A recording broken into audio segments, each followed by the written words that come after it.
Hello, I'm Garner Mayor Ronnie Williams. We're here today with another installment of the segment that we call Great People in Garner. With us today is one of the busiest men in Garner, one of our busiest citizens, Elmo Vance. Elmo, welcome to the show. Thank you, Mr. Mayor. We always encourage people to get involved in civic clubs and activities in Garner, and you are certainly one of the most involved. Tell us quickly your efforts and what you're involved with. Give us a rundown how you're involved. Okay, Mr. Mayor. Well, currently I'm involved with the Wake Technical Community College Foundation, which is the fundraising arm of the school. I'm also on the Garner Planning Commission. I'm on the Garner Revitalization Association, the Garner Economic Development Corporation. I'm a part of the American Legion 232, and I'm an associate minister at Springfield Baptist Church. Okay, what drives you to do all of this? Just the love to serve, just the love to give back. And really it reached its highest and intense point for me was back in 9/11, September 11, 2001, when I was on active duty down in Wilmington when the towers were hit by that terrorist attack. And I just wanted to give back to my country and back to my community. And that's what we encourage all of us to do. If the community and the community's people are good to you, you should feel a responsibility to give back. Rightfully so. Okay, professionally, you're an engineer with North Carolina DOT. Yes, sir. Tell us about your duties there. Well, yes, sir. I was employed at DOT in 1993 when I got off active service. And I'm currently working as a project development engineer, which deals with doing the environmental documents for all the highways and bridges within the state of North Carolina. That's what I do. Okay, through your work with the Planning Commission and the Garner Economic Development Committee, you're charged with seeing that Garner grows in a planned or a organized manner. Mm-hmm. Tell us about your work with the GEDC and also the Planning Commission. Okay, well, they are related, I guess. They definitely are, because of the Planning Commission will look at any type of plans that will come from the Garner Economic Development Corporation. And as we go through this process, it's imperative that we work together to make sure that we try to have as smooth a transition happen as smooth as possible. And with my experience in planning, it allows us to get through the process smoother, As you well know, the ConAgra site was donated to the town of Garner, in which the GEDC was established to oversee the redevelopment of that property and to reestablish that tax base. And we've been working aggressively to try to get that done.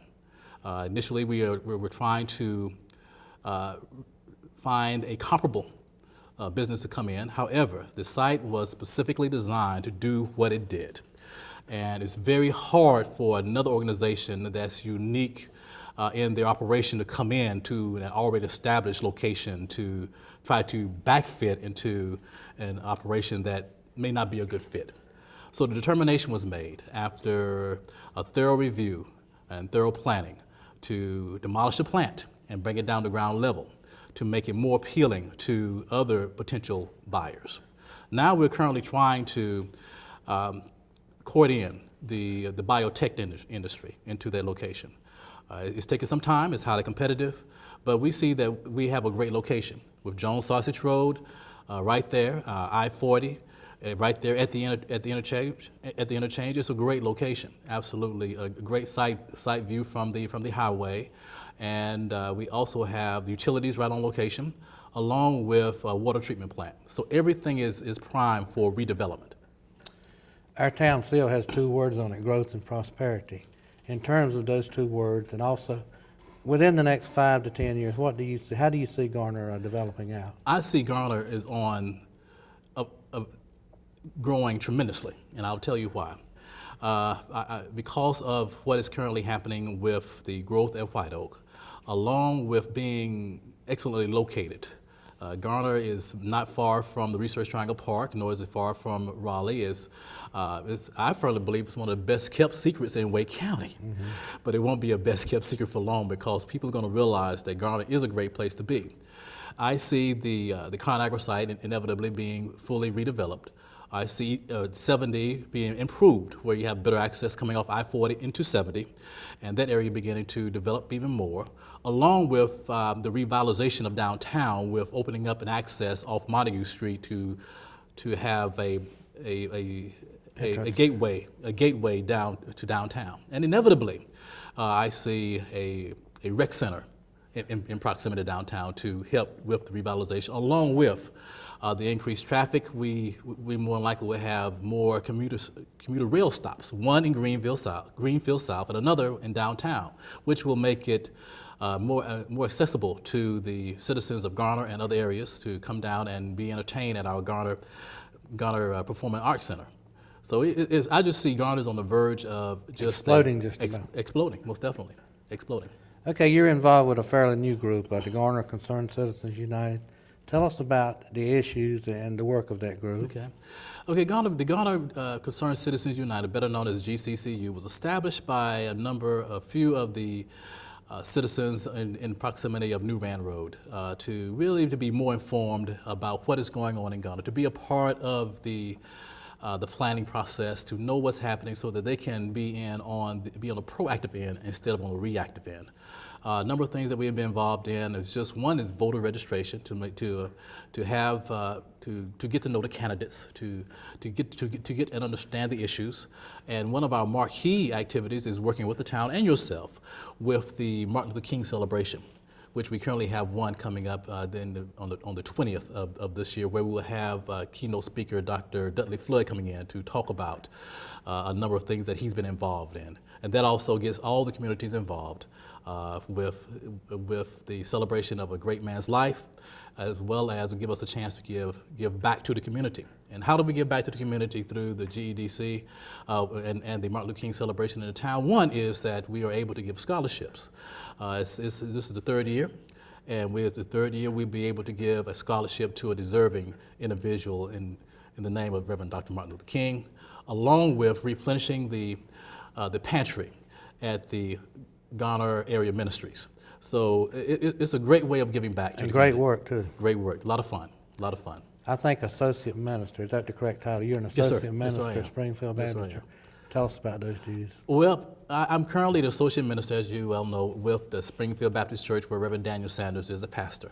I've been there as associate minister since 2004 when I did my initial sermon under his great leadership, and my duties basically are to do whatever I'm called to do by the pastor, and I teach classes.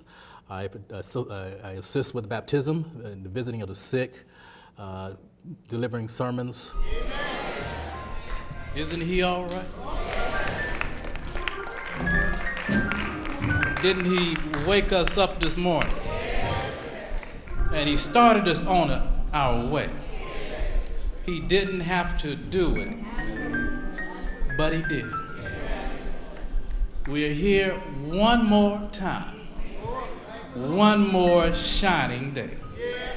We're able to praise his holy name. Of whatever he asks me to do, I am there to support him in that endeavor. And that's a very noble venture. Yes. Okay, you're a busy person, we've established that. Mm-hmm. But I think everybody needs some what I call downtime. They go to the beach, they play golf. What do you do? What do you take? How do you do your downtime? My downtime is volunteering. Is it really? That's really it. I just enjoy doing what I'm doing. I really do. It's the family understands it, and I'm at home every night, and I have their support. So that is my downtime. It's when I'm not doing things that I'm concerned. I'd much rather stay busy. I think you've answered the next question. You almost have to have a supportive spouse and family. They have supported you for a long time and continue. Most definitely. Elaborate on that a little bit. Well, you said you're home every night. That's a plus. Most definitely. My wife of 27 years, Beverly Vance, she's very supportive in providing me the support I need to do what I do, because she knows I love to do it, and she's involved in the church, and she's involved in a number of things I'm involved in. So it has helped our relationship to grow, and that is definitely a great plus and necessary to have. She is always there with me. She's the love of my life. I met her in 1980, and we've been together ever since. Been together ever Sort of since. a soulmate. Oh, most definitely, most definitely. That's my buddy. Okay, if time constraints sort of forced you to give up one of your responsibilities, is there one that has priority over another? That's a tough question. That's a very tough question. That's a very tough question. I guess I would have to term out of my positions.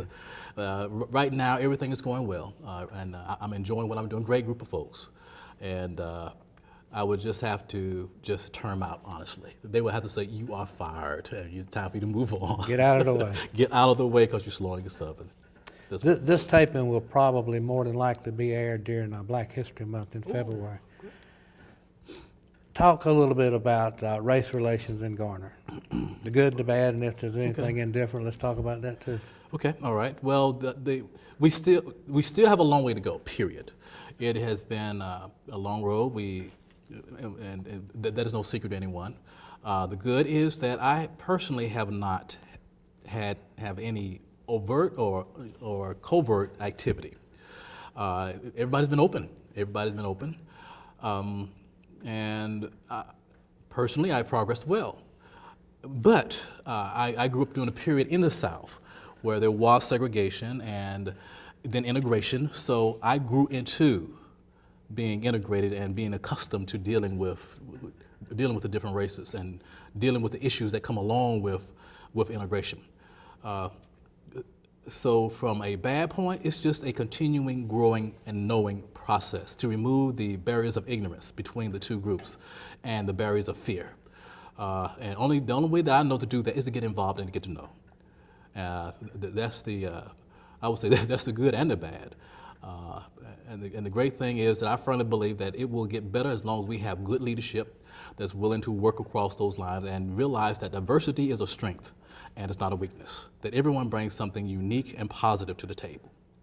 Now you hit the ground running when you came to Garner, but tell us about what you did and how you were raised and your childhood and education before we got to know you. Okay, well, I'm from a very small town in Chester, South Carolina. Chester, South Carolina was a huge textile town. And as you well know, the textile industry went overseas. And that's when Chester began to go down economically. And a number of my friends and family is still there, and they're suffering because of that. I come from a deeply religious family. My father, my grandfather were both ministers. And we just were always in service. There was always somebody at the house, always something to do. And it was just, I didn't realize that they were influencing me the way they were at the time to be actively involved in the community. And I attended the public schools in Chester. And when I got here, I still had that feeling of I have to get involved in the community. And knowing what happens when a major industry leaves, I wanted to be a part of the community to be prepared for anything and to prepare more so for positive growth. Because I know that if you don't plan for anything, then you're going to get what you don't want. So it's better to have a plan and to begin to work together to reach a goal than to not have a goal at all.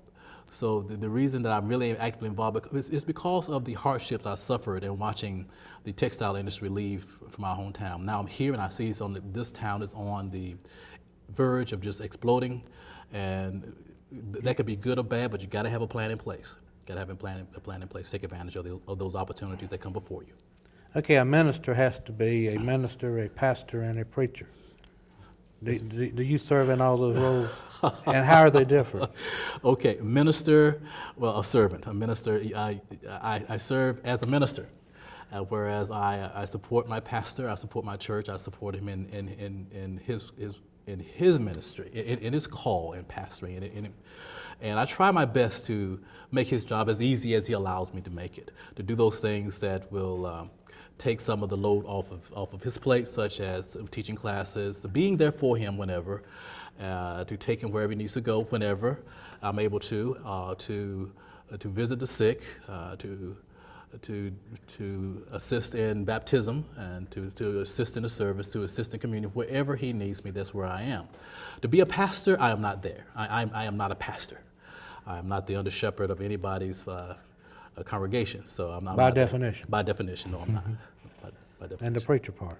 The preacher part, yes. Every opportunity I get, I go out and spread the gospel, spread the good news to the world whenever I get the opportunity to.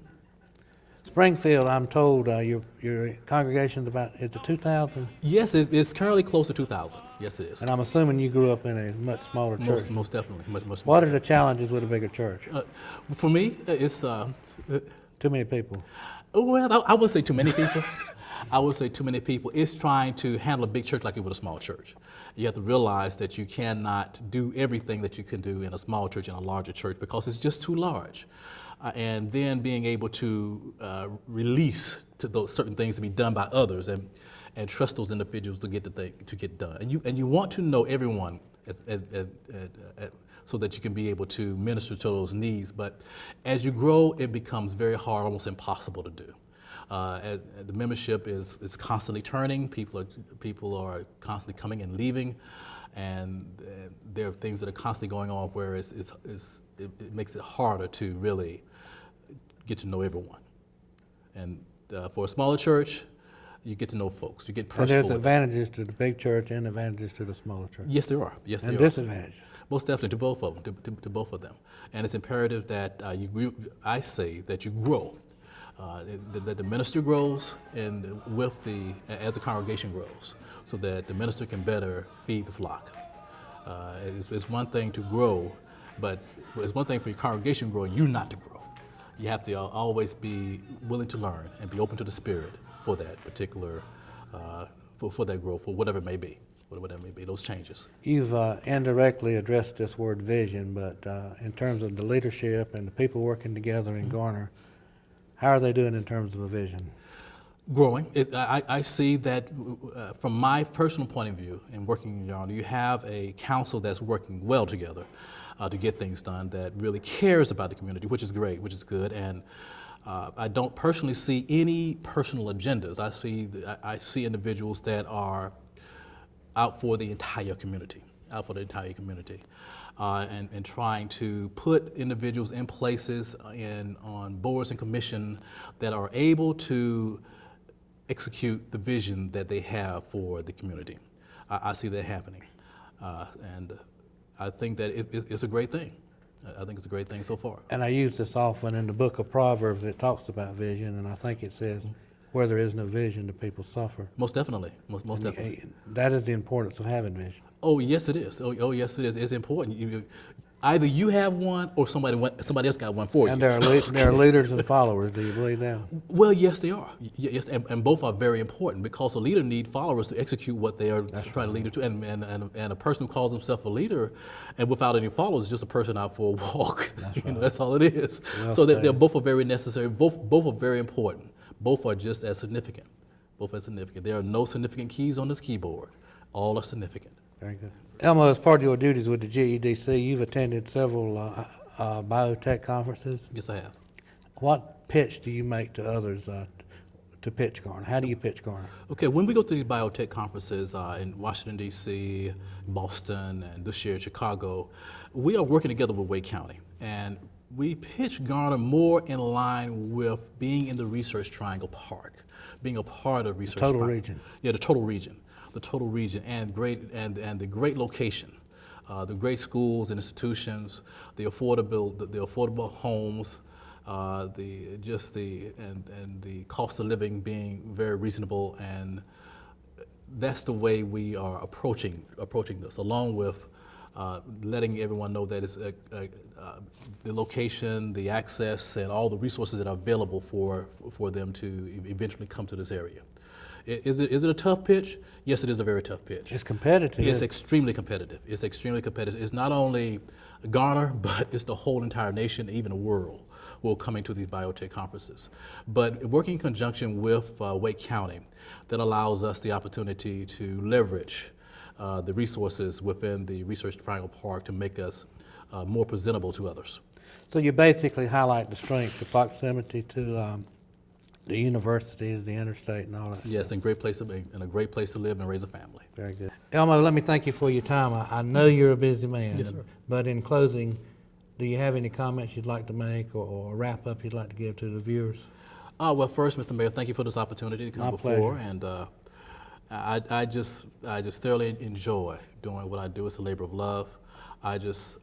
My prayer is that Garner continues to grow positively, and that we continue to work together as a community to realize that we have a tremendous future. There are a lot of things that Garner has been blessed with: great leadership, great location, and just a great place to live. I've raised my family here, and I see nothing but absolute positive things for Garner in the future. And with that, I would say, if you have a desire to be involved in the vision of Garner, now is the time to do it. And thank you very much. Thank you again. That was good, Elmo. Oh, I've had a great time. Good. And it's imperative that we continue on. The struggle continues. There's still a long way to go. There's still a lot of roads that we have to travel. There's still a lot of myths and fears that must be vanquished. So let us not forget that as we continue on. And let us not just celebrate on one day, but let it become a lifestyle. Let it become in our consciousness every day. Let us see what we can do for each other. Because Dr. King said, if you want to be great, all you have to do is serve. Because the greatest among you shall be the servant of all.